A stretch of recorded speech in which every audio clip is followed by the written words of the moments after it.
BRS party నాయకుల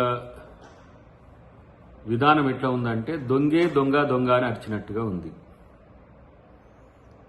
ఇలా కేటీఆర్ అయినా హరీష్ రావు అయినా పారిశ్రామిక వాడలకు కేటాయించిన భూములను రెసిడెన్షియల్గా కన్వర్జన్ చేసుకొని వందలాది ఎకరాలు బీఆర్ఎస్ ఎమ్మెల్యేలకు, మాజీ ఎమ్మెల్యేలకు, బినామీలకు కట్టబెట్టి ఈరోజు వాటిని సమర్థవంతంగా వినియోగించేందుకు ఒక జీవోని తీసుకొస్తే పెద్ద ఎత్తున దుమారం రేపుతూ ఆయా ప్రాంతాల్లో పోయి వాళ్ళు చేస్తున్న రాద్ధాంతం చూస్తే చాలా విచిత్రం అనిపిస్తుంది. 2013లోనే దీనికి సంబంధించిన చట్టం కాంగ్రెస్ పార్టీ తెచ్చింది.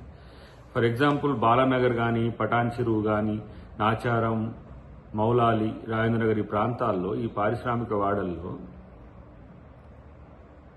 చాలా వరకు కొన్ని సిక్ అయిన కంపెనీలు కానీ లేకపోతే దివాలా తీసిన కంపెనీలకు సంబంధించిన భూములుంటే బీఆర్ఎస్ నాయకులు చట్టాన్ని పక్కన పెట్టేసి వివిధ రకాలుగా వివిధ వ్యక్తులకు వాళ్ళ యొక్క అన్యాయాలకు కట్టబెట్టడమే కాకుండా అక్కడ ఇండ్లు కూడా కట్టుకున్న పరిస్థితి ఉన్నది. ఫర్ ఎగ్జాంపుల్ మనం చూస్తే సిరీస్ కంపెనీ వనస్థలపురంలో కానీ, శంషాబాద్లో గ్లాస్ ఫ్యాక్టరీకి సంబంధించిన అంశం కానీ, లేదంటే రాజేంద్రనగర్లో బీర్ ఫ్యాక్టరీకి సంబంధించిన అంశాల్లో ఈ బీఆర్ఎస్ హయాంలోనే వీటిలో రెసిడెన్షియల్గా కన్వర్జన్ చేసుకొని ఇండ్లు కూడా కట్టుకొని వాటిని వ్యాపారం కూడా చేసుకున్నారు.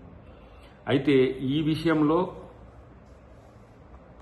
ఇప్పుడు హిల్ట్ పాలసీ వచ్చింది, ఇది ప్రభుత్వము ఏదో దాంట్లో స్కామ్ చేస్తుందని చెప్పి చేయడం ఎందుకంటే ఒకవేళ కనుక ఇవి బయటపడితే వాళ్ళ డ్రామా ఎక్కడ బయటపడుతుందో అనే ఉద్దేశంతో వాళ్ళు ఇలాంటి రాద్ధాంతం చేస్తున్నారు.